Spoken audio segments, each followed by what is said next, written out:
here's something both relevant and not relevant. I was talking to my son yesterday about promises. And I told my son that if I promise you something and I don't deliver, tell me, right? Mm. Because it was my job to deliver on all my promises. It's my job, right? And it's your job to remind me if I make a mistake. Mm. It's your job to remind me. And so we were talking about promises and different kinds of promises. And I said to him, do you know what the most important promise is? There's some promises are more important than others, right? All promises are important, but some are still more important than others. Mm.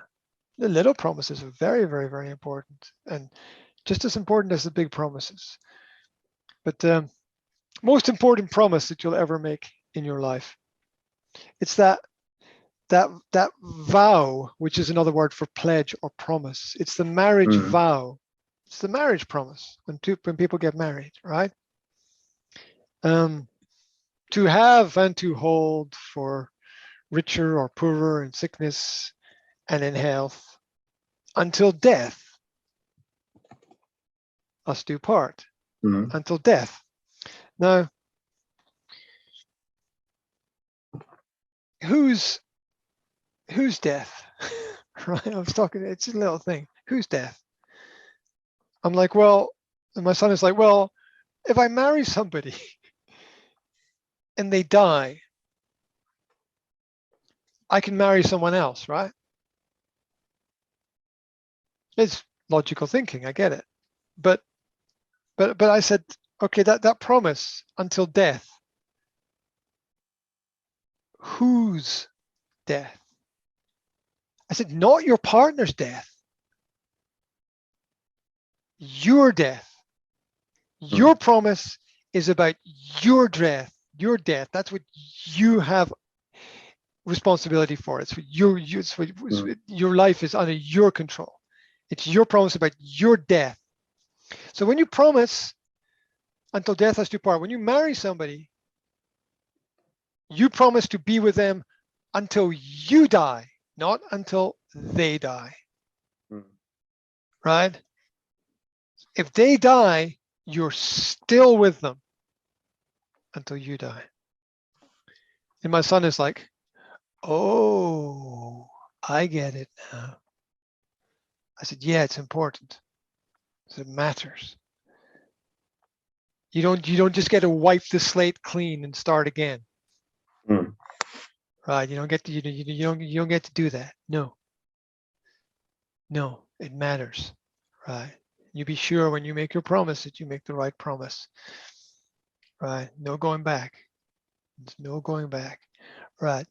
And yeah, and people make pledges like this and they don't think about it enough. They just say whatever. You said it earlier. They just say what they think other people want to hear. And I had that conversation with my son as well. I said, we were talking about love, right? And I said to my son, someone says to you, I love you. What do you say to them? Mm. And he says, well, I said, you're with a girl, and she says, I love you. So he says, well, Mm. I'm like, how do you respond? He says, well, I say, I love you too. Like, really?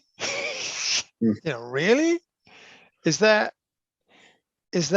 the are you being honest? Is that an honest response? Do you even know what love is? Is your definition of love the same as theirs? Are you just telling them what they want to hear, right? Mm.